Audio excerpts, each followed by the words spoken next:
ஆன்மீக அன்பர்கள் அனைவருக்கும் நமஸ்காரம். இது உங்கள் ஹரேராம் கிருஷ்ணா சேனல். அடியேன் உங்கள் சிவகாம சுந்தரி.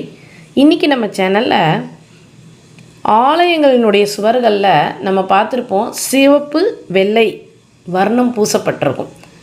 அதற்கான காரணம் என்ன, அறிவியல் பூர்வமாக எதற்காக அந்த வர்ணம் பூசப்படுகிறது அப்படிங்கிறத பற்றி நம்ம தெரிஞ்சுக்கலாம். நம்ம எத்தனையோ முறை எத்தனையோ கோயில்களுக்கு போயிருப்போம். சில கோயில்களை நம்ம தேடி போவோம், எங்கே இருக்குது அப்படின்னு தேடிட்டு போவோம், வழி கேட்டுட்டு போவோம், கூகுள் மேப் போட்டுட்டு போவோம். ஆனால் தூரத்துலேருந்தே நம்ம கண்களுக்கு, நம்ம பேருந்தில் வேகமாக பயணம் செஞ்சாலும் சரி, இல்லை ஒரு இடத்த தேடி போகும்போது ரொம்ப தூரத்தில் அதை பார்க்குறோம் அப்படின்னா அது கோயில் அப்படிங்கிறது தெரியுது அப்படின்னா அதற்கு ரெண்டு காரணம் இருக்கும். ஒன்று, கோயிலுடைய கோபுரம், விமானம் நம்ம கண்ணுக்கு ரொம்ப தூரத்துலேருந்து தெரிஞ்சிடும், அதுவும் அங்கே தான் கோயில் இருக்குது அப்படின்னு கண்டுபிடிப்போம். இன்னொன்று, இது கோயில் தான் அப்படிங்கிறதுக்கு சிவப்பு வெள்ளை நிறத்தில் பட்டையாக தீட்டப்பட்டிருக்கும் வர்ணங்கள் கோயிலுடைய வெளிப்புற சுவரில். அதற்கு என்ன காரணம், அந்த வர்ணம் ஏன் தீட்டப்படுகிறது அப்படிங்கிறத பற்றி அறிவியல் பூர்வமாக நம்ம இன்றைக்கி தெரிஞ்சுக்க போகிறோம். கோயில் இல்லாத ஊரில் குடியிருக்க வேண்டாம் அப்படின்னு நம்ம முன்னோர்களுடைய வாக்கு. ஆலயம் ஏன் செல்கிறோம், டெய்லி போகிறோம் அப்படின்னா தனி மனித ஒழுக்கம் பேணப்படும் அப்படிங்கிறதுனால தான் அடிக்கடி கோயிலுக்கு போகிறோம். இது ஒரு ஆன்மீக பழக்கம் அப்படின்னு நம்ம வச்சிட்ருக்கோம். கோயிலில் போனவுடனே கொடிமரம் இருக்கும். அந்த கொடிமரம் அப்படிங்கிறது இறைவனையே குறிக்கும். அந்த கொடி கயிறு அப்படிங்கிறது சக்தியை குறிக்கும். உயரே செல்லக்கூடிய கொடி சீலை அப்படிங்கிறது உயிர்களை குறிக்கும். அதாவது மனிதர்கள் மட்டும் இல்லாமல் இருக்கக்கூடிய அனைத்து ஜீவராசிகள், உயிரினங்களையும் குறிக்கும்.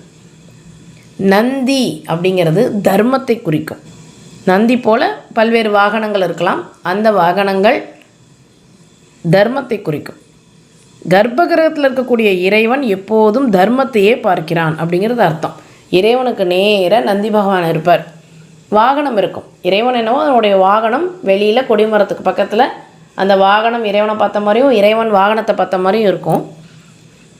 இறைவன் தர்மத்தை பார்க்குறான் அப்படிங்கிறது தான் அதுக்கான ஒரு சிந்தனை. பெரிய 4 கோபுர வாசல் இருக்கும் ஆலயத்தில். 4 வழிகள் பார்த்துருப்போம். தெற்கு வாசல், வடக்கு வாசல், கிழக்கு வாசல், மேற்கு வாசல்லாம் 4 விதமான வாசல்கள் சொல்லுவாங்க. அந்த காலத்து பழைய கோவில்களில் பார்த்தா தெரியும். அந்த 4 வாசல்கள் எதை குறிக்கும் அப்படின்னா பக்தி வழி, ஞான வழி, ராஜ வழி, கர்ம வழி அப்படின்றதான் 4 வழிகள். எந்த வழியில் போனாலும் நம்ம இறைவனை பார்க்க முடியும். நம்ம கிழக்கு கோபுர வாசல், மேற்கு கோபுர வாசல், வடக்கு கோபுர வாசல், தெற்கு கோபுர வாசல்னு எந்த வாசலில் நுழைஞ்சாலும் நம்ம போய் இறைவனை பார்க்க முடியும்.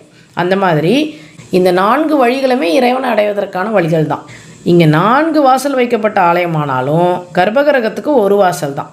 தாயின் கருவறை, ஆலய கர்ப்பகிரகமும் ஒன்று தான். தாயினுடைய கர்ப்பத்திலேருந்து நம்ம வெளியில் வர்றதும் ஒரே வாசல் தான். அதே போல் ஆலயத்தினுடைய கர்ப்பகிரகத்துக்கும் ஒரு வாசல் தான். அதனால தான் அந்த கர்ப்பகிரகம் அப்படிங்கிற அந்த இடத்த இருளாக வச்சாங்க. அதனுடைய விதானத்தை அரைக்கோள வடிவமாக வச்சாங்க. கர்ப்பகிரகத்துடைய அமைப்பு, கர்ப்பப்பையனுடைய அமைப்பு இரண்டும் ஒன்றா தான் இருக்கும். வெளியில் உள்ள ஒளிக்கதிர்களை கோபுரம் வாங்கி கர்ப்பகிரகத்துக்கு அனுப்புது. கர்ப்பகிரகம் இருளாக இருப்பதால் அந்த ஒளிக்கதிர்களை கிரகிக்க முடியாமல் அது வெளியில் அப்படியே செதறும். கர்ப்பகிரகம் இருளாக இருக்கிறதுனால அந்த ஒளிக்கதிர்கள் அங்கே தங்க முடியாமல் வெளியேறிகிட்டே இருக்கும். அந்த கர்ப்பகத்தில் பட்டு வெளியேறும் அந்த ஒளிக்கதிர்கள். கருவறையில் ஒலிக்கக்கூடிய அந்த வேத மங்கள மந்திர அலைகள் இதனாலேயே வெளியே பரவுவதால் அவை உடலில் பட வேணுங்கிறதுக்காக தான் திருக்கோயில்களில் ஆண்கள் சட்டையை கலற்றிட்டு நிற்கணும் அப்படின்னு சொல்கிறது. முழு அந்த வைப்ரேஷனையும் கிரகிச்சிக்க முடியும். ஆண் பெண் அப்படிங்கிற கலவையில் தான் கர்ப்பம் அப்படிங்கிறது ஒன்று உருவாகும். அந்த கலவையினுடைய நிறமாகத்தான் ஆணின் வெள்ளை அணுவை வெள்ளை நிறமாகவும், பெண்ணின் கருப்பை நிறத்தை காவி அதாவது சிவப்பு நிறமாகவும் ஆலய வெளிச்சுரலில் வெள்ளை காவியாக வர்ணம் தீட்டினாங்க. பழமை வாய்ந்த பல்வேறு கோயில்கள் ஆங்காங்கே உள்ளன.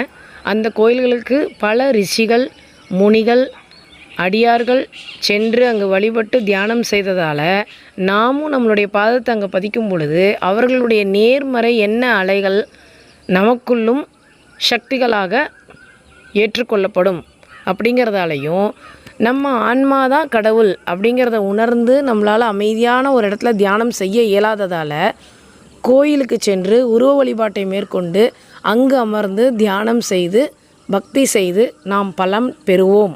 அப்படிங்கிறதுனால அனைவரும் கோயிலுக்கு செல்வது அப்படிங்கிறத ஒரு வழக்கமாக எடுத்துக்கிறது அப்படிங்கிறது மிகவும் சால சிறந்தது, நன்மை தரக்கூடியது.